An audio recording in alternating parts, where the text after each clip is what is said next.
그러면 아까부터 계속 얘기하던 실버게이트라는 회사는 뭔데? 도대체 왜 실버게이트가 갑자기 위기가 불거졌냐?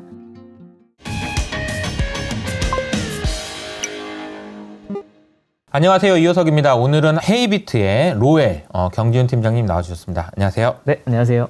네, 오늘은 이제 스테이블 코인 이야기를 좀 할 거예요. 네네. 그리고 이제 실버게이트가 뭔지 모르겠지만 그 이슈가 좀 있는 것 같아서 그 내용과 같이 좀 정리를 해주실 것 같은데, 사실 스테이블 코인 그러면은 좀 여러 가지로 많이 들어보긴 하셨을 텐데 정확하게 뭔지 모르시는 분들도 많아서 네네. 이번 기회에 한번 좀 잘 정리를 해보면 어떨까 싶은 생각이 듭니다. 네. 그럼 스테이블 코인에 대해서 먼저 그냥 영어 단어로 돼 있으니까 간단하게 해석을 해보면은 네. 안정적이다. 스테이블. 네. 그럼 안정적인 코인이다. 라는 뜻으로 해석이 되는데 변동성이 그렇게 높은 코인이 네. 어떻게 안정적일 수가 있지? 어울리지 않는데. 그쵸. 어울리지 않죠.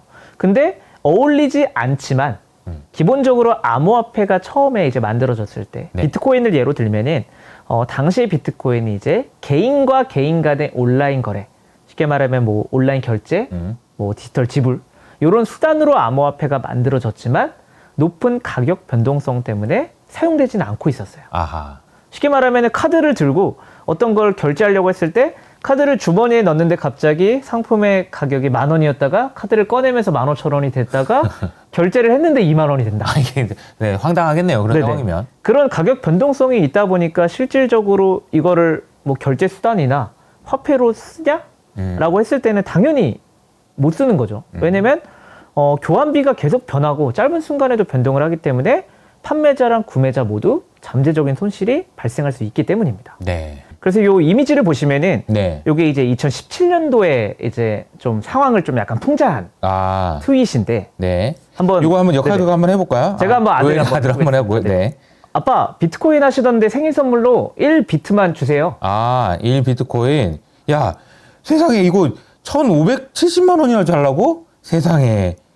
야, 이게 1,720만 원은 큰 돈이란다. 이거 대체 1,690만 원은 알아서 어디에 쓰려고 하느냐? 이게 지금 이 짧은 글 하는 동안에 가격이 이렇게 많이 변한다는 얘기를 네네, 사실. 풍자한 거죠. 네네. 진짜 2017년은 실제로 네. 이렇게 막 상황이 말하면서도 뭔가 결제를 하거나 네. 사려고 했을 때도 막 이렇게 많이 변했었죠. 그러니까 얘야 1,570만 원 세상에. 야, 이게 진짜 너무 풍자가 딱 되네요. 맞습니다. 가격이 이만큼 빨리 변했다는 얘기예요. 맞습니다. 요걸 가지고 뭔가 상품이나 이제 서비스를 구매할 때 요 암호화폐를 수단으로 사용한다고 하면은 사실 구매자나 판매자 모두 잠재적인 손실이 발생할 수 있다는 거죠. 그렇죠. 이게 정신이 없을 것 같아요. 맞습니다. 네네. 그러다 보니까 이러한 단점을 좀 해결하기 위해서 등장한 것이 바로 오늘 말씀드린 스테이블 코인입니다. 스테이블 코인은 기본적으로 거래에 사용하기 위해 가치의 안정성을 가지는 코인이라고 이제 말씀드릴 수 있을 것 같은데요. 기본적으로 스테이블 코인 자체는 1달러라는 가치에 고정이 되어 있습니다. 네. 요게 이제 스테이블 코인이 1달러에 고정되어 있어서 보통 이걸 이제 패깅되어 있다. 그리고 만약 1달러에 고정이 되어 있지 않다면 디패깅이 되어 있다 라고 표현을 하는데 그러면은 이게 1달러에 고정이 되어 있으면 계속 1달러지 왜 1달러에 고정이 되어 있지 않느냐 라는 질문을 또 하실 것 같아요. 네. 사실상 스테이블 코인 같은 경우에 가격이 1달러로 고정이 되어 있지만 가끔 이제 뭐 바이낸스나 혹은 이제 다른 시세 사이트를 보면은 딱 1달러가 아니라 뭐 0.99999 혹은 1.0001 뭐 이런 식으로 이제 가격이 조금씩 변하는 경우가 생깁니다. 이게 이제 어쩔 수 없이 수요에 따라서 이제 계속 거래가 되다 보니까 뭐 매도세가 많아지면은 뭐 떨어질 수도 있는 거고 매수세가 많아지면 올라갈 수도 있고 이런 좀 불균형 때문에 이제 좀 가격이 1달러로 고정이 되어 있다고 하지만 조금씩은 변동이 될 수 있고요. 이런 변동성과 유동성을 바탕으로 봤을 때는 조금씩 변할 수도 있지만 요게 조금이라도 변하면은 그러면은 내가 1.01달러에 사서 1달러에 팔면 어쨌든 0.01달러 수익을 보는 거죠. 그렇죠. 그런 이제 시장 참여자들이 계십니다. 유동성을 공급하시는. 그런 분들이 이제 득달같이 달려들어서 갑자기 네네, 그렇죠. 왜냐면은 스테이블 코인이 변동성이 거의 없어서 가상자산 거래소에서 보통 이제 다른 코인을 사거나 팔 때 주로 쓰여요. 그러다 보니까 이걸 발행한 이제 스테이블 코인을 발행한 회사들, 법인들이 1달러를 가져오면은 1 스테이블 코인으로 교환도 해주고요. 1 스테이블 코인을 1달러로 교환을 해주기도 합니다. 그러다 보니까 이제 가격이 변하면은 그걸 내가 좀 싸게 많이 사가지고 거기 발행사한테 가가지고 다시 달러로 바꿔달라라고 하면 사실 약간 안전마진 개념으로 돈을 벌 수는 있잖아요. 물론 이제 그런 기회가 많지는 않습니다. 그런 식으로 스테이블 코인이 1달러의 가치가 고정되어 있다라고 이제 감안을 하는데 그러면은 가상자산 거래소에서 다른 코인을 사거나 팔 때 주로 쓰인다라는 개념을 봤을 때는 카지노에서 사용하는 포커칩하고도 좀 비유할 수 있을 것 같아요. 아하. 이게 칩도 사실은 가치는 고정적이잖아요. 네. 근데 게임을 하기 위해서는 꼭 필요한 그렇죠. 수단이기 때문에 요걸 이제 게임이 아니라 뭐 투자나 거래라고 이제 비유를 해봤을 때는 스테이블 코인도 어느 정도 이런 카지노 칩에 비유할 수 있다. 우리가 카지노 저는 이제 요즘에 카지노 드라마 엄청 유명하죠. 아, 네, 맞습니다. 카지노 가서 게임을 하려면 칩으로 바꿔야지 그쵸. 거래를 할 수 있는 거죠. 맞습니다. 그러니까 그 카지노 안에서는 네네. 그것이 이제 돈인 거죠, 결국에는. 맞습니다. 그러니까 이제 스테이블 코인이 돌아다니는 그 이제 가상 환경이든 어쨌든 이쪽 세상에서는 스테이블 코인이 들어와야 된다라는 이야기인 것 같고요. 맞습니다. 여기서 질문 하나만 좀 드리고 싶은데 네네. 1달러가 곧 1스테이블 코인이라고 얘기했는데 그럼 스테이블 코인은 전부 달러만 있는 건가요? 사실 그렇지는 않습니다. 그런데 달러가 가장 많이 쓰이니까 이렇게 네, 맞습니다. 선이상 이렇게 네네. 설명을 하신 거라고 이해를 하면 네. 되겠죠? 달러 말고 다른 통화들도 이제 있긴 한데 사실은 비중이 미국- 크지 않죠. 그쵸. 유동성 감안하면은 그냥 뭐 표준적으로는 네. 1달러가 곧 1 스테이블 코인이다. 이런 식으로 많이 얘기를 합니다. 우리가 이제 스테이블 코인 뭐 이렇게 하면은 달러의 존재랑도 좀 비슷해요, 개념이. 왜냐하면은 우리나라에 있는 원화를 예를 들어서 유로화로 바꾸고 싶다고 해가지고 은행에 가잖아요. 그럼 이제 은행에 가면은 그러니까 유로화로 바꿔주세요. 그러면 어쩌고저쩌고 하면서 바꿔주긴 바꿔줘요. 그쵸. 근데 그 과정에서 은행 내에 있는 거래가 굉장히 많이 일어나는데 일단 제가 원화를 가져가면 그 원화를 달러로 바꾼 다음에 유로화로 바꾸거든요. 맞습니다. 항상 그 거래가 있어요. 그러니까 스테이블 코인도 그런 위치가 아닐까라는 생각이 좀 들어요. 왜냐하면은 예를 들어 볼까요? 이더리움하고 뭐라고 할까요? 이더리움하고 코인 중에 뭐 변동성이 큰 거 뭐 있을까요? 아무튼 뭐 폴리곤. 네네, 폴리곤. 예를 들어서 이더리움하고 폴리곤을 바꾸고 싶다. 근데 얘도 바뀌는데 얘도 바뀌잖아요. 맞습니다. 그러니까 이 중간에 하나 있는 거지.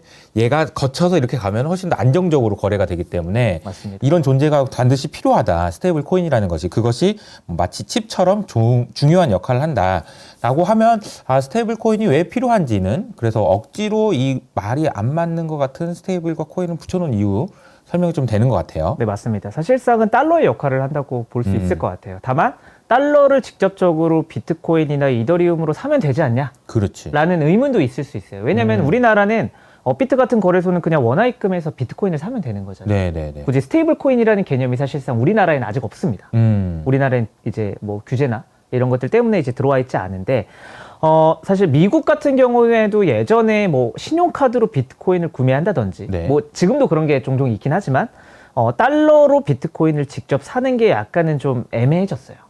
애매해졌다는 게 뒤에서 말씀드릴 실버게이트가 딱 그러한 서비스를 제공하던 곳이었는데 네. 사실상 이제 통화랑 직접적으로 이 암호화폐가 연결되는 순간 컨트롤하기 어려운 요소들이 굉장히 많기 때문에 그렇군요. 스테이블 코인이라는 요소가 중간에 들어가 있고 요걸 이제 거쳐서 스테이블 코인을 가지고 비트코인을 산다든지 스테이블 코인을 가지고 이더리움을 산다든지 약간 이게 관문 같은 것 같아요. 맞습니다. 이 세상 카지노로 들어가기 위해서 칩을 바꾸는 거랑 딱 비슷한 개념이 아닌가요? 그렇죠. 1달러를 그냥 토큰 약간 STO랑도 살짝 연관을 지을 수 있을 것 같은데 네. 뭐 STO 같은 경우에는 실제 자산을 토큰화를 시키는 거지만 그렇죠. 예, 사실 이 스테이블 코인은 토큰 이제 블록체인 네트워크 위에서 활용될 수 있는 이제 예금이나 돈을 이렇게 코인 아예 토큰으로 만들어서 사용을 한 거잖아요. 근데 그 가치가 1달러로 연결이 되어 있는 거고 요게 살짝만 바뀌면 CBDC 디지털 통화랑도 그렇죠. 약간은 연결이 됩니다. 맞아요. 그러니까 이게 너무 용어들이 많이 나오면은 일단 혼란스러우니까 오늘은 네네. 일단 스테이블 알겠습니다. 코인만 하는 걸로 어쨌든 좀 연결이 돼 있긴 하다. 네네, 그리고 맞습니다. 그렇게 하면서 역할과 의미에 대한 이야기도 좀 해주시죠. 네네. 스테이블 코인이 그러면 어떤 수단으로 만들어졌고 네. 어떤 역할을 하는지는 대충 알겠는데 그럼 이 스테이블 코인이 시장에서는 어떤 의미를 가지느냐 요거에 대해서 이제 설명을 좀 드리면은 아까 말씀드렸던 것처럼 대부분의 코인은 스테이블 코인으로 거래가 됩니다. 네. 그리고 생태계 자체의 스테이블 코인이 유동성을 공급하는 그야말로 유동성 주체라고 좀 볼 수 있을 것 같아요. 쉽게 말씀드리면 스테이블 코인이 전체 암호화폐 시장의 유동성을 의미하기도 합니다. 왜냐면 스테이블 코인이 갑자기 공급량이 시장에 많아졌어요. 네. 그 말인 즉슨 달러를 가지고 스테이블 코인으로 교환한 사람이 많아졌다는 얘기고 실질적으로는 달러의 유입이 암호화폐 시장으로 들어온다면 어느 정도 뭐 비트코인이나 이더리움이나 다른 코인들을 살려고 하는 사람들이 많아진다는 얘기잖아요. 네. 그러다 보니까 공급량이 증가한다는 것은 곧 암호화폐 시장에도 돈이 들어오고 있다라고 해석을 할 수도 있습니다. 자, 이것도 그냥 카지노로 비유해 봅시다. 다시 보면은 카지노에 보면은 칩이 여기 쌓여 있을 거 아니에요. 그쵸. 그 어디 창고 안에. 근데 이제 사람들이 돈이 들어와 가지고 돈으로 칩을 바꾸는 사람이 많을수록 이 칩이 이 창고에 있는 칩이 여기로 들어올 거 아니에요. 맞습니다. 그러니까 이 돈이라는 거는 게임하려고 하는 거일 그쵸. 거고, 그러니까 스테이블 코인도 똑같은 거죠. 그러니까 진짜 실물 돈을 달러를 가져와서 스테이블 코인을 바꿔간다는 얘기는 이거 가지고 뭐 하겠어. 어차피 뭐 비트코인 사도 뭐 사도 할 건데. 네네. 그러니까 이제 이쪽 이제 현실 세계에 있는 돈이 이쪽으로 들어왔다라는 걸 보여주는 것이 스테이블 코인의 공급량이다. 이렇게 맞습니다. 설명할 수 있는 거죠. 네네. 실제로 만약에 공급량이 줄거나 유통량이 줄게 되면은 아까 말씀하신 것처럼 칩을 다시 돈으로 바꿔서 나 나갈래. 이제 나가시는 그만할래. 분들이 있잖아요. 그러니까 이제 집에 가는 거죠, 이제. 맞습니다. 음. 그러한 요소로 이제 확인을 할 수 있다. 그래서 실제로 뭐 거래소나 요런 데 이제 스테이블 코인이 유입되고 유출되는 데이터도 굉장히 좀 중요해서 시장에 실질적으로 돈이 들어오고 있는 강세장인 건지 아니면 돈은 안 들어오고 있는데 그냥 갑자기 가격이 오르네? 이거 좀 그쵸. 돈이 많은 세력이나 고래들이 매집을 하는 건가? 뭐 이런 식으로 이제 판단을 할 수도 있는 거죠. 그렇죠. 네네. 네. 그러다 주식시장에도 똑같아요. 주식시장에서도 넷뉴머니라고 하죠. 그러니까 새로운 돈들이 들어와서 거래가 일어나고 있는 건지 아니면 그냥 그 안에서만 서로 그냥 주고받기만 하는 건지 이거에 따라서 강세장인지 아닌지가 명확하게 구분이 되거든요. 그러니까 이제 스테이블 코인을 통해서도 알 수 있다. 네, 맞습니다. 그래서 사실 이러한 좀 여러 가지 좀 가치를 가지다 보니까 스테이블 코인도 여러 가지고 네. 스테이블 코인을 발행하는 회사들끼리도 서로 뭐 전쟁이라고 제가 여기 표현을 하긴 했지만 견제나 이제 서로 어쨌든 너도 나도 이제 발행을 하면은 내가 1위가 돼야 사실 다 가져가는 거잖아요. 그렇죠.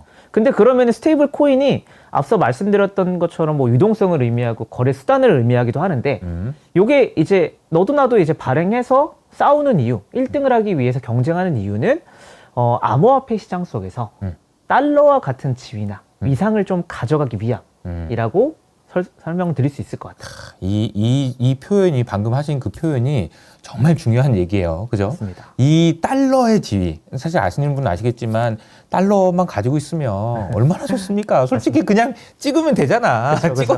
없는데 그냥 찍어내는 거잖아요. 계속. 그거를 할 수 있으면.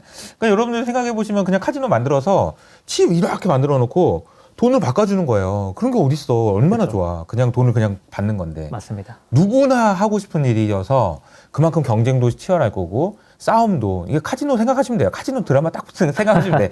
여기서 그죠. 어마어마한 싸움이 있는 거죠. 야 내가 발행할 거야, 내가 발행할 거야 이러면서. 네네. 지금 딱 그 표현이 전쟁이라는 표현이 딱 적절한 것 같아요. 네네. 사실 물론 중앙화된 시스템에서의 통합 패권하고는 좀 다르긴 해요. 왜냐면 이제 발행량은 사실 뭐 미국 정도 돼야 사실 뭐 달러도 계속 찍어낼 수 있는 거고. 그렇죠. 근데 이제 스테이블 코인을 발행하는 회사들은 어느 정도 달러와 연동이 되어 있기 때문에 좀 제한적인 요소는 많지만 이런 달러와 같은 위상만 가지고 있어도 그렇죠. 이렇게 유동성이나 스테이블 코인을 거래하거나 뭐 수수료나 이런 것들에 대한 실질적인 이익을 가져갈 수 있다 보니까 사실은 좀 많이 발행을 하기도 하고 참전을 하기도 합니다. 그렇죠. 이게 제가 그냥 그 얼핏 생각만 해도 예를 들어서 이호석 스테이블 코인이라는 걸 만든다 쳐요. 그러면 돈이 들어올 거 아니야. 제가 그렇죠. 코인 발행할 때마다. 저는 그 돈 가지고 뭐 투자하든 뭐 장사하고 막 그럴 것 같아요. 맞습니다. 그렇잖아요. 네. 그러니까 이 돈이 물론 이 주라고 하면은 줘야 되는 돈이긴 하나 주라고 하기 전까지는 내가 써도 되는 돈은 아니지만 그 가용할 수 있는 거라서 맞습니다. 그러니까 그게 이제 나중에도 이제 뭐 여러 가지 문제가 되고 하긴 하겠지만 스테이블 코인을 통해서 얻을 수 있는 헤게머니는 정말 너무 큰 것 같긴 해요. 맞습니다. 대표적으로 이따가 뒤에서도 말씀드리겠지만 지금 글로벌 1위 스테이블 코인이라고 할 수 있는 테더 USDT 네네. 요 이제 스테이블 코인이 2022년 12월 네. 작년 12월에 7억의 이익을 거뒀다고 밝혔어요. 7억 달러. 7억 달러. 네네. 7억 불의 이익. 매출도 아니고 이익이죠. 순이익이 7억이면은 한 우리 돈으로는 한 거의 1조 네, 맞습니다. 원에 가까운. 네네. 근데 이 테더라는 스테이블 코인의 시가총액이 약 한 700억 정도, 700억 달러 정도 돼요. 네네. 그렇게 치면은 한 1%? 뭐 뭐 요게 이제 크지는 않을 수 있지만 스테이블 코인의 발행량이 많아질수록 요 이익이 계속해서 증가를 하기 때문에 그렇죠. 실질적으로도 이 정도 이익은 가져갈 수 있다라고 보면은 아까도 이제 말씀 주셨지만 어쨌든 1달러와 1스테이블 코인을 교환을 해주면은 나중에는 또 돌려줘야 되잖아요. 맞아요. 그러다 보니까 은행처럼 뭐 지급 준비율까지는 아니지만 나름대로 이제 스테이블 코인을 발행하는 회사들도 다 준비금을 가지고 있어요. 그러면 언제든지 이제 뭐 100달러를 가져오면 100테더로 이제 바꿔줄 수도 있는 거고. 이런 준비금을 가지고 있는데 이 준비금을 가지고 뭐 채권을 한다든지 혹은 뭐 예금 이자를 뭐 적금 같은 상품을 가입한다든지 이런 식으로 이제 운용을 하기에 따라서 충분히 좀 어느 정도 수익이나 이익을 많이 볼 수 있다. 그래서 실질적으로 암호화폐 시장이 커지면은 결국 스테이블 코인도 많이 발행될 거고 요게 이 수익이 제이커브를 그릴 가능성이 높기 때문에 요런 좀 인프라를 갖춘 곳들이 나도 스테이블 코인 발행할래, 나도 할래, 이런 식으로 나오게 되는 거죠. 그렇죠. 이게 흔히 말하는 이제 조달 비용이라고 하고 그 돈으로 운용을 어떻게 했느냐에 따라서 수익이 결정되거든요. 맞습니다. 제가 경지훈 팀장한테 1,000만 원을 뭐 이자 5%에 빌렸어요. 근데 이 돈으로 1,000만 원을 운용했는데 10% 이익이 났어. 그럼 이 5% 수익인 거예요. 맞습니다. 그런데 이제 테더들을 포함한 스테이블 코인의 입장에 생각해 보면 조달 비용이 뭐냐? 없어요. 달러 그냥 준 거잖아. 네네. 스테이블 코인 바꿔준 것밖에 없잖아. 네네, 그렇죠. 여기 발행해서 조달하는 비용이 없어요. 맞습니다. 그러니까 이게 이제 시너리즈 효과라고 하는 건데 이 돈으로 월 1%의 수익만 나면 그냥 그게 바로 이익인 거예요. 맞습니다. 그러니까 이제 이게 사이즈가 커지고 달라고만 안 하게 잘 관리만 하면 이건 이게 결국 이제 신뢰의 문제겠죠. 그렇죠. 그것만 하면은 돈이 정말 노다진 거거든요. 이게 진짜. 네네. 그래서 조금 더 이제 들어가 보면 그러면은 우리가 얘기했던 그 1달러에 패깅된 뭐 스테이블 코인도 있을 거고 왜냐면은 제가 1,000달러를 가지고 가서 1,000 스테이블 코인으로 바꾸면은 네. 어쨌든 제가 가지고 있는 법정 화폐를 담보로 해서 발행이 된 그렇죠. 거잖아요. 맞아요. 근데 굳이 달러를 가지고 스테이블 코인을 발행하는 것도 있지만 네. 달러가 아니라 암호화폐를 담보로 해서 스테이블 아하. 코인을 발행받는 경우도 있습니다. 네. 여기 대표적으로 이제 이더리움을 이제 담보로 예치해서 스테이블 코인을 발행하는 뭐 다이라는 코인도 있고요. 혹은 이제 우리는 담보도 없이 무담보로 알고리즘과 시스템에 맞게 가격을 정하고 그 가격이 자동으로 이제 수요량 변동에 맞춰져서 고정되는 이제 알고리즘 무담보형 스테이블 코인도 있습니다. 네. 사실 제가 아까 이제 스테이블 코인 설명할 때 약간 이제 좀 비약이 좀 들어가서 설명을 드리긴 했는데 그럴 수도 있다라는 거예요. 맞습니다. 근데 그러면 어떻게 되겠어요? 다 의심하기 때문에 그쵸. 그런 거는 있을 수가 없고 그런데 이제 말씀하셨던 스테이블 코인을 분류를 해주신 거 보니까 이거 딱 봐도 이거 좀 문제가 있을 것 같은데 이런 것도 있잖아요 지금 그죠? 그렇죠. 사실 세 번째 알고리즘 무담보형 스테이블 코인이 그쵸. 이게 알고리즘이나 시스템이 정상적으로 작동만 하면은 사실 담보도 없으니까 그럼 유동성도 사실 더 있는 그쵸. 거잖아요. 맞아요. 그냥 달러 가지고 또 할 수 있으니까. 근데 만약에 뭔가 블랙스완처럼 우리가 예측할 수 없는 상황이나 이제 변화가 있다고 하면은 이 시스템이나 알고리즘이 깨질 것이고. 그렇죠. 진짜 이게 안정적인 코인이라고 해서 스테이블 코인을 많이 들고 있었는데 갑자기 1달러가 아니라 0.5달러, 0.2달러가 된다. 그렇죠. 라고 하면은 저는 앉아서 마이너스 50%, 마이너스 80% 안전하다고 생각했는데 맞습니다. 언스테이블 스테이블 코인이 되는 거죠. 맞습니다. 실제로 이게 그 작년 5월에 이제 벌어졌던 그렇죠. 테라 루나 사태라고 맞아요. 보시면 될 것 같아요. 이해가 되시죠? 이제 여러분 이게 보면은 스테이블 코인이 뭔지 모르겠는데 어쨌든 이해가 되셨을 거고 이게 왜 문제가 됐었는지도 이해가 되셨을 겁니다. 맞습니다. 네. 그래서 사실 주류는 다 법정화폐 담보형 스테이블 코인이에요. 결국에는 달러를 박아놓고 맞습니다. 박아놨다는 걸 계속 보여줘야 신뢰가 쌓이고 거래가 커지고 이렇게 될 수 있다라는 개념이에요. 네네. 시장의 한 90%는 다 법정화폐 담보형 스테이블 코인이고 네. 우리가 뒤에서 다루게 될 세 가지 스테이블 코인도 모두 법정화폐 담보형이라고 보시면 될 것 같습니다. 네. 그러면은 방금 말씀하셨던 것처럼 그러면 내가 계속 돈 받고 계속 발행해주면은 조달 비용도 없고 이거 완전 꿀인데? 땡큐. 라고 생각할 수 있지만 네. 그렇게 되면은 사실 너도 나도 다 그렇죠. 발행해서 줄 거잖아요. 그러다 보니까 이런 준비금에 대한 이슈가 예전부터 조금 제기가 되어 있었는데 최근 이제 SEC를 비롯해서 더욱 규제가 강화되는 시점에서 이 준비금에 대한 투명성이 굉장히 좀 강조가 되고 있는 상황입니다. 네. 실제로 이 준비금 같은 경우에는 간단하게 설명드리면은 법정화폐 담보용 스테이블 코인은 내가 1달러에 뒷받침되는 자산을 준비금으로 갖고 있어야 언제든지 인출 요구가 들어왔을 때 교환을 해줄 수 있다 라는 뜻인데요. 그러면은 이 자산을 내가 준비금으로 가지고 있다가 고객이 갑자기 나 $10,000 다시 만 스테이블 코인 다시 $10,000로 해줘 라고 했을 때는 $10,000를 가지고 있던지 그럼 $10,000에 준하는 $10,000를 빨리 바꿀 수 있는 자산을 또 가지고 있어야 되잖아요. 자, 그러니까 이제 비유를 하자면 제가 이제 스테이블 코인을 운영하고 있어요. 그러니까 지금 $10,000를 진짜 실물 $10,000를 받아서 코인을 발행해 줬는데 경진 팀장이 이제 카지노에서 이제 그만하고 갈래요. 그러면 이제 돌려줘야 되잖아. 그렇죠. 근데 난 마침 이거를 갖다가 어디 좀 유동성이 뭐 아파트 샀어 예를 들어서 안 팔려 이러면 이제 못 주는 거잖아요. 그렇죠. 만약에 그거를 주려고 이제 아파트를 빨리 급매도를 해버리면 거기서 가격이 빠질 수 있는 거고. 그쵸, 그러니까 이제 발생할 수 아파트가 예를 든 게 이제 유동성이 낮은 거를 가지고 있으면 안 된다는 얘기예요. 맞습니다. 유동성이 높은 그러니까 예를 들자면 뭐 미국 국채 같은 채권이든 아니면 예금 해놓든지 그쵸. 이런 데다 넣어놔야 네네. 이게 주라고 할 때 바로 줄 수 있는 거죠. 그렇죠. 그래서 이 법정화폐 담보용 스테이블 코인은 준비금에 대한 이슈가 예전부터 계속 있었고 네. 지금도 계속 있어서 어느 정도는 현금성 자산 네. 그리고 좀 환금성이 좀 좋은 유동성이 풍부한 뭐 미국 국채, 단기채 이런 것들로 좀 구성이 되어 있는데 과거에는 이 발행사가 수익을 내야 되잖아요. 그렇죠. 그러다 보니까 그냥 국채, 단기채랑 예금이나 현금 들고 있으면은 이익을 낼 수가 없다 보니까 뭐 기업 어음도 하고 그쵸. 요거 가지고 뭐 MMF는 양반이죠. 그런 거 말고 뭐 기업 어음, 회사채 요런 것들에 좀 손을 대다 보니까 만약에 출금 요구가 발생했을 때 돈을 돌려주지 못하는 경우 만약 뱅크런이 발생했을 때 네. 그런 리스크가 너무 크다라고 인식이 되어 있었습니다. 그렇죠, 그렇죠. 네네.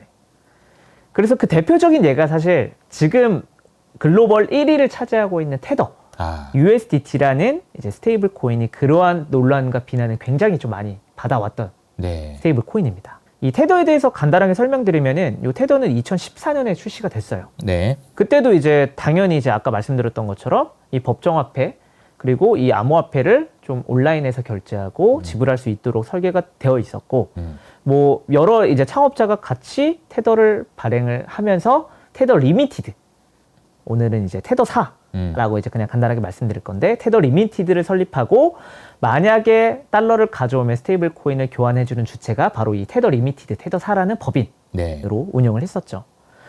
그러고 보면은 현재 암호화폐 시장 전체에서 볼 때도 시가총액 기준으로는 비트코인과 이더리움 다음으로 3위를 차지를 하고 있습니다. 엄청 큰 거네요. 맞습니다. 한 700억 달러 좀 넘는 수준인데요. 네. 당연히 스테이블 코인 시장 내에 점유율 1위를 네. 차지하고 있고요. 비트코인을 비롯한 대부분의 코인들이 아까도 말씀드렸지만 스테이블 코인으로 거래가 된다고 말씀드렸잖아요. 네. 근데 그 중에서도 거의 한 90%가 넘게 유동성과 거래량이 가장 높은 USDT로 사고 파는 것이 좀 일반화되어 있다. 아하. 라고 보시면 될 것 같아요. 네. 그래서 이 그림을 보시면은 네. 2020년까지는 사실 그렇게 막 엄청나게 시가총액이 많아지진 않았죠. 미미하네요. 네, 그러니까 뭐 맞습니다. 대략 5빌리언 달러 정도 되는 것 같아요. 그렇죠. 근데 2021년에 이제 탈중앙화 금융 디파이라는 이제 새로운 서비스가 만들어지면서 네. 이 스테이블 코인도 어쨌든 달러로서 이 법정화폐 형태의 고정된 가치를 가지고 있는 화폐를 사용해야 되는 디파이의 입장에서 필수적으로 들어가다 보니까 USDT가 이제 좀 선점 효과도 있었고 좀 각광을 좀 받는 게 있다 보니까 그때 이제 급성장을 하게 됐죠. 2021년에 이게 이렇게 쭉 올라오는 걸 보면 그림 보니까 대략 10빌리언 달러 정도 규모에서 80빌리언 달러까지 네네. 우리 돈으로 따지면 한 100조 원에 가까운 이 돈들이 여러분이 이 그림을 보면서 상상을 이렇게 하시면 돼요. 사람들이 우르르 몰려가지고 카지노로 와서 게임하겠다고 달려든 거랑 똑같은 거예요. 그죠? 내 돈 들고 와가지고 싸들고 와가지고 그것도 100조 원이나 바꿔간 거예요. 지금 스테이블 코인으로.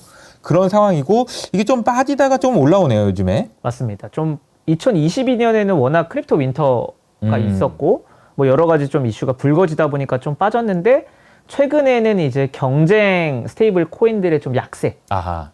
그리고 뭐 실버게이트 뭐 이런 일련의 이슈들이 좀 있다 보니까 네. 다시 좀 치고 올라오는 모습을 보여줍니다. 믿을 만한 게 이거 그래도 얘가 그나마 제일 믿을만하다 이런 그쵸. 반응인 것 같아요. 네네. 그러면은 제가 이런 식으로 좀 표현을 했어요. USDT를. 비교적 안전하긴 하지만 네. 유의는 해야 되는 스테이블 코인. 아, 왜냐면 과거 전력이 너무 많습니다. 아, 좀 사고를 친 게 좀 많아요. 네.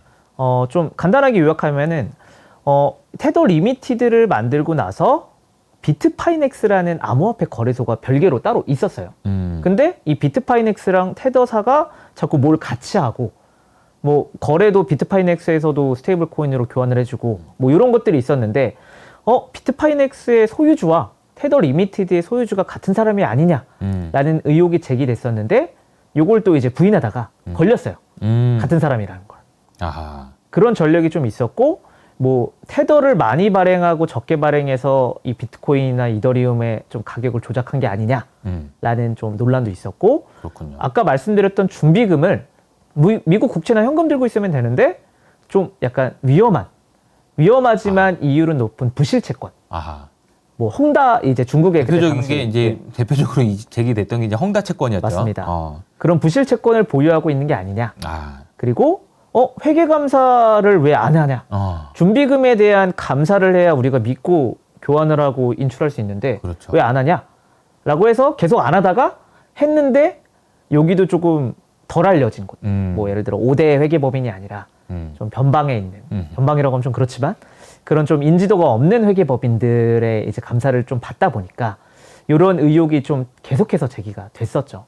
그리고 최근에도 사실 뉴스가 몇 개 나왔었어요. 그러니까요. 그러니까 사실 이게 그 금액 자체가 이미 100조 원이나 쌓여 있기 때문에 이게 웬만해서 어마어마한 뱅크런이 일어나지 않는 이상 어떻게 그냥 뭐 잘못한 게 있어도 이걸 어떻게 이렇게 잘 이렇게 무마될 텐데 이게 지금 계속 이게 유의는 해야 된다 이렇게 지적을 해주신 거네요. 맞습니다. 네. 그래서 요 이미지를 보시면은 네. 요거는 많이 개선된 준비금이고요. 아, 왼쪽과 오른쪽이 뭐가 차이가 있는 거예요? 왼쪽은 이제 전체 테더 준비금 구성이고요. 네. 오른쪽은 여기서 이 왼쪽에 있는 이미지의 82%에 해당하는 현금성 자산 구성. 현금감을. 네네. 그렇게 보시면 되는데 사실 요거는 많이 개선돼서 요런 형태였고요. 네.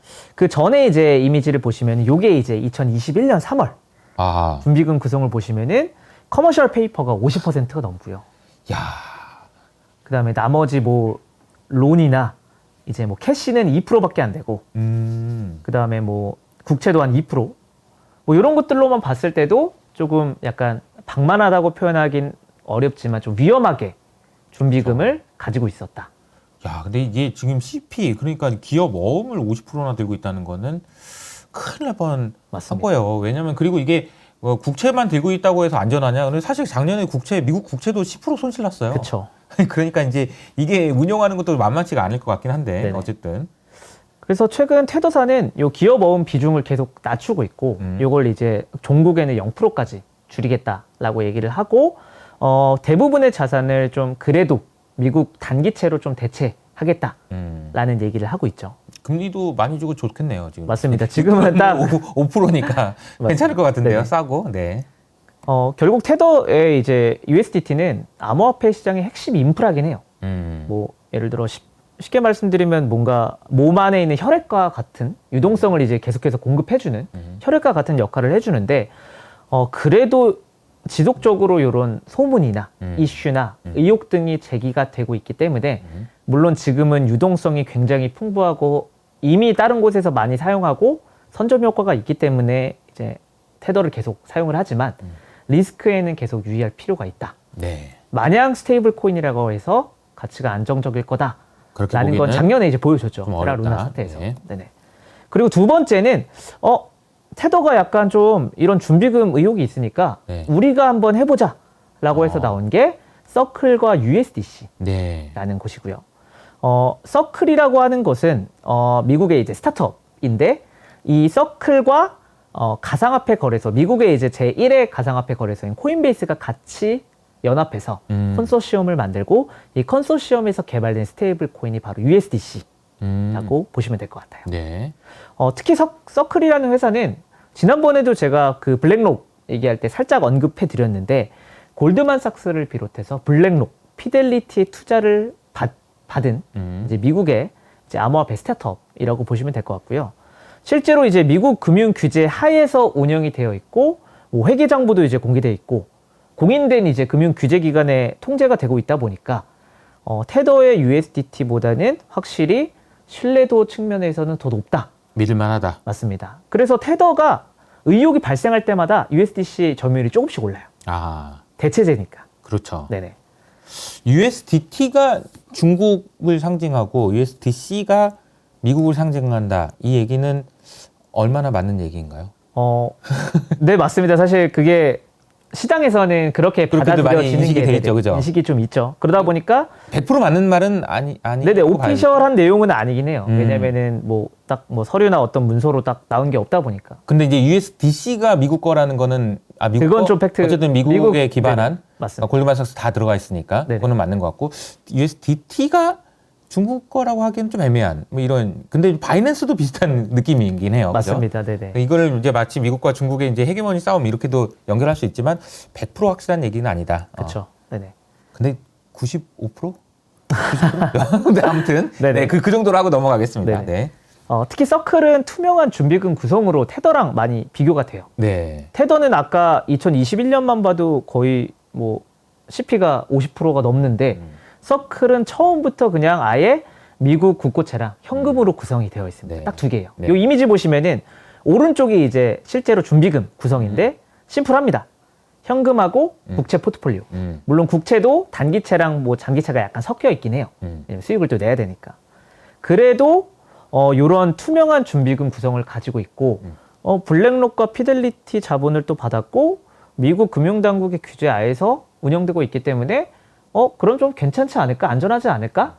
라는 이제 좀 베네핏이 있다 보니까 네. 스테이블 코인 내에서도 시장 점유율은 2위. 아.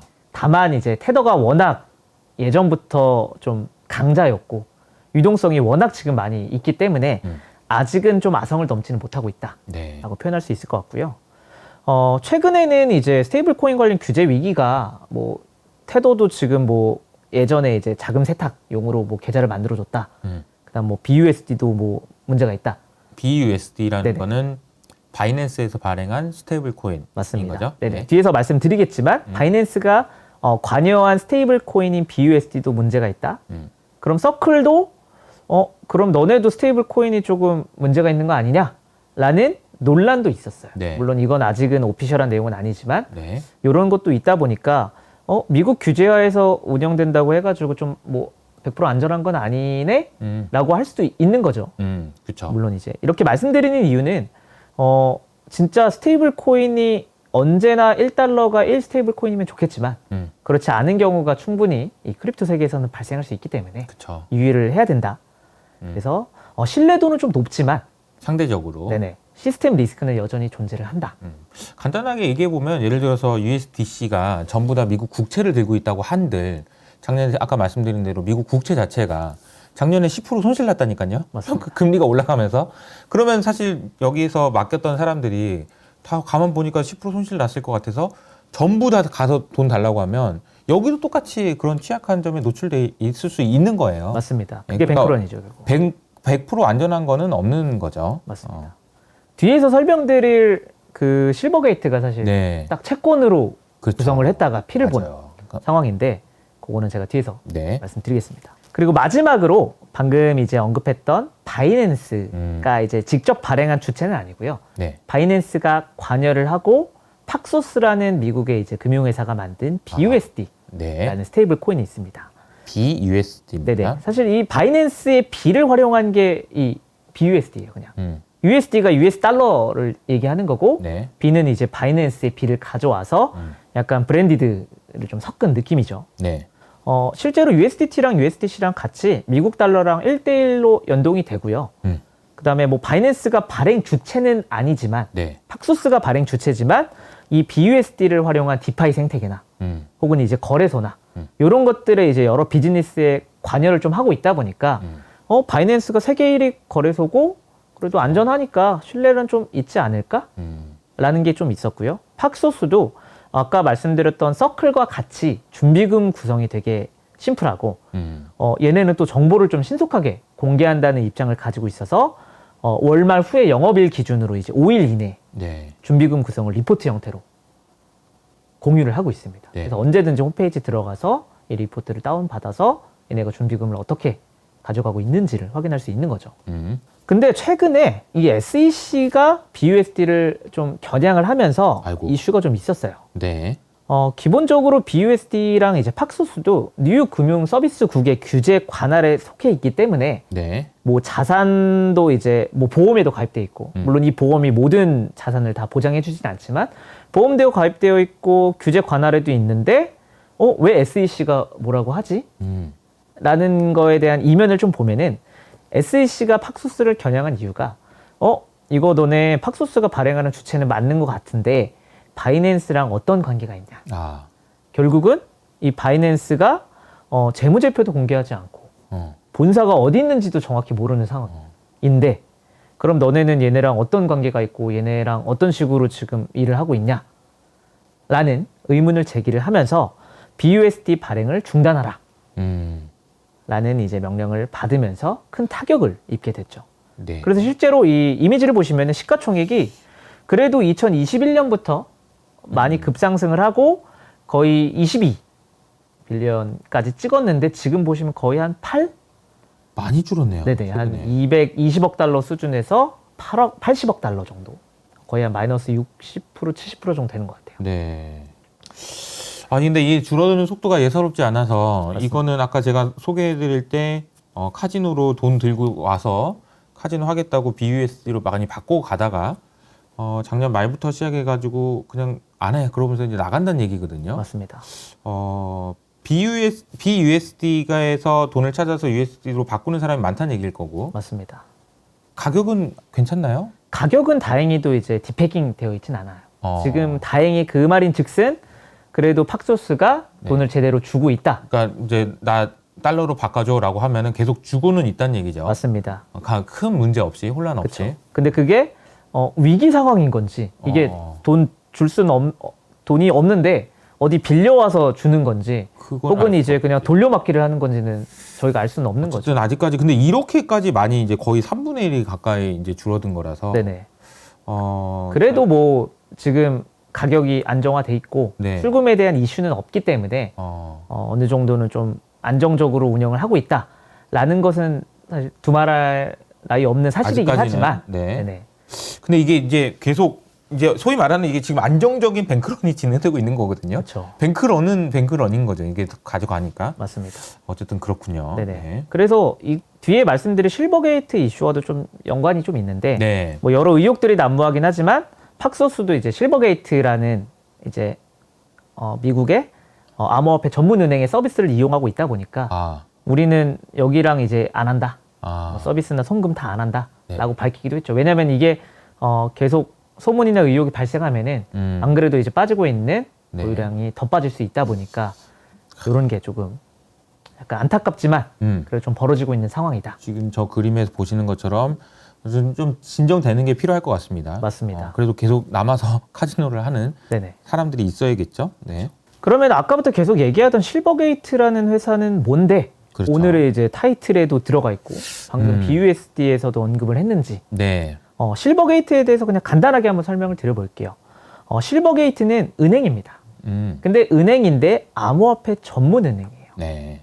근데 실버게이트가 이슈가 된 것은 그냥 기존의 은행 서비스라고 하면 뭐 예금이나 대출이나 이런 것들을 생각하실 텐데 그러한 B2C 서비스도 제공을 하지만 B2B 기관 투자자들을 대상으로 한 서비스가 조금 이슈가 되면서 예전에는 여기도 진짜 설립한 지는 되게 오래됐어요. 몇십 년 됐는데 캘리포니아 내에서 작은 은행으로 시작했는데 최근 몇 년 전부터 암호화폐를 취급을 하면서 급성장하기 시작했고 2019년에는 뉴욕 증시에 상장이 되기도 했습니다. 상장이 돼 있군요. 맞습니다. 네. 그래서 이번에 좀 이슈가 실버게이트가 이제 파산을 할 수도 있다.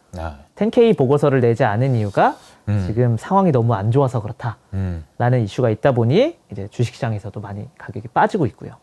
실버게이트가 그럼 어떤 서비스를 제공했길래 갑자기 급성장을 했고 이번에 좀 유동성 관련해서 문제가 되느냐라고 이제 요거에 대한 설명을 드려보면 실버게이트는 뭐 예를 들어 코인베이스나 바이낸스와 같은 암호화폐 거래소나 혹은 유동성을 공급하는 유동성 공급자 혹은 기관 투자자 이런 고객들을 대상으로 대량의 미국 달러를 즉시 실시간으로 디지털 자산으로 교환해주는 서비스를 제공을 했어요. 네. 아까 말씀드렸던 스테이블 코인의 그 프로세스가 있잖아요. 내가 1달러를 가지고 예를 들어 1000달러를 가지고 1000 스테이블 코인으로 교환하고 그 1000 스테이블 코인을 BTC를 사야 되는데 여기는 그냥 1000달러를 가지고 거기에 맞는 비트코인을 살 수 있다. 중간 프로세스가 사라지는 거죠. 전통적인 솔루션이라고 하면은 그 중간 단계에 되게 복잡한 절차가 있기 때문에 나 바이낸스 거래소 못 믿어 라고 하는 기관 투자자는 어렵잖아요. 그쵸. 코인베이스의 시스템을 또 이용을 해야 되고. 근데 이 실버게이트는 실버게이트 익스체인지 네트워크라는 센이라고 하는 서비스를 통해서 달러와 디지털 자산 간의 교환을 실시간으로. 이것도 이제 뭐 상담원이 뭐 바꿔주는 게 아니라 네. API라는 이제 좀 데이터를 이제 계속 붙였다 뗐다 할 수 있는 그런 서비스를 통해서 자사의 이제 거래소랑 붙여서 언제든지 이런 달러를 가지고 빠르게 디지털 자산과 교환을 할 수 있는. 그래서 실질적으로 이게 의미하는 거는 결국에 유동성을 빠르게 공급하던 주체였다. 라고 봐주시면 될 것 같아요. 네. 그래서 2022년 말에는 거의 암호화폐 거래소 94개면은 거의 다인 것 같아요. 웬만한 거래소는 다 포함되어 있고 거의 뭐 894명이면 거의 1000명 가까운 기관 투자자를 보유하고 있어서 유동성 공급 주체라고 평가를 받고 있던 곳이었습니다. 근데 그럼 이게 도대체 왜 실버게이트가 갑자기 위기가 불거졌냐? 라고 보면은 이게 약간 지겨우실 수도 있지만 FTX 여파예요. 최근에 아까도 말씀드렸던 것처럼 10K 보고서 이제 미제출로 파장을 좀 몰고 왔는데 결국 여기에 대한 이제 응답이 내부적으로 이제 문제가 있다. 파산 가능성이 있다. 라는 이제 보도와 이제 오피셜로 공인된 말들이 이제 나오다 보니까 문제가 됐었는데. 그러니까 국내에서 주식시장에서도 이제 사업 보고서 안 내면 의심이 되거든요. 그렇죠. 뭐 왜 안 냈어? 뭐 이렇게 숙제 안 하는 사람이 안 내잖아요. 맞습니다. 그러니까 비슷한 개념이죠. 그렇죠. 근데 이게 왜 이렇게 됐냐라고 보면은 FTX 사태가 작년에 한 11월쯤 벌어졌죠. 근데 FTX 사태의 여파로 실버게이트도 FTX에 돈을 넣어놓고 있었어요.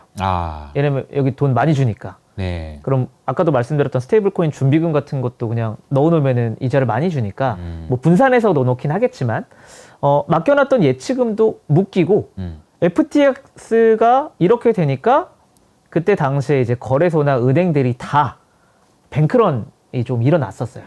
뭐 엄청나게 뭐 파산 위기까지 간 곳도 있고요. 네. 제네시스 캐피탈 같은 곳들도 이제 문제가 됐었지만 알고 보니까 실버게이트도 출금이 엄청나게 늘어나면서 긴급하게 돈을 그럼 빼줘야 되는데 얘네가 이 이미지를 보시면 아시겠지만 2022년 3분기에 들고 있는 유가증권이 자산의 75% 정도 수준입니다. 거의 110억 달러 수준인데 여기도 이제 다행히도 뭐 다행이라고 표현하면 좀 그렇겠지만 수익률이 낮은 단기 채권을 들고 있었기 때문에 뭐 수익 측면에서도 사실 많이 벌지는 못했는데 미국 국채마저 마이너스 10% 이런 상황에서 출금이 벌어지니까 출금은 해줘야 되는데 빨리 들고 있는 자산이라도 팔자 라고 얘기를 하면서 여기서 대량으로 좀 큰 손실을 보게 됩니다. 그렇군요. 이게 돈 달라고 하니까 주긴 줘야 되겠고 이 묶여있는 돈은 있고 손실을 났고 그쵸. 막 이런 상황인 거죠. 네네. 그나마 이제 채권 들고 있어서 그나마 다행이라고는 할 수 있지만 그럼에도 거의 10억 달러 이상의 손실을 보면서 네. 결과적으로는 지금 실버게이트 사태가 이제 발생이 되면서 뭐 실버게이트는 이미 그래도 돈을 자기네 자산 팔아서 돈을 출금을 해줬으니까 뭐 여기서 이제 묶여있는 자금은 크지 않다고 생각할 수 있지만 네. 시장 전체로 봤을 때는 시장의 유동성 공급하던 주체가 갑자기 사라졌다. 물론 이제 이런 역할을 하는 곳들이 한두 개 정도 있어요. 뭐 시그니처 뱅크라든지. 근데 워낙에 실버게이트가 많은 고객들을 보유하고 있었고 이미 잘 서비스를 제공하고 있었기 때문에 이 서비스를 잘 이용하고 있던 96개의 암호화폐 거래소와 1000명이 넘는 기관 투자자들은 이제 이 서비스를 못 쓰게 되는 거잖아요. 그러면 이제 또 암호화폐 거래소 또 써야 되고 스테이블 코인 또 해야 되는데 유동성 공급이 조금 저하될 수 있다. 유동성에 대한 우려가 불거질 수 있다. 그리고 어쩔 수 없이 실버게이트 위기가 심화가 되면서 규제 강도는 더 강화될 수가 있다. 다만 스테이블 코인 같은 경우에 수혜를 예상하는 곳들도 있어요. 오히려. 네네. 왜냐면 달러에서 그냥 바로 비트코인으로 바꿔준 거니까 스테이블 코인을 써야 안 써도 되겠구나, 되는 이제. 거잖아요. 근데 이제는 스테이블 코인을 써야 되니까 오히려 USDT나 USDC가 수혜를 보는 게 아니냐라는 얘기도 있습니다. 네. 그래서 정리를 해보면은 유동성 우려에 지금 시장이 좀 떨고 있다라고 네. 표현을 할 수 있을 것 같아요. 결국 이제 SEC의 규제는 거세질 거고 더 거세질 거고 스테이블 코인과 관련된 퍼드가 난무를 합니다. USDT, USDC, BUSD 모두 다 퍼드가 발생을 하고 있어요.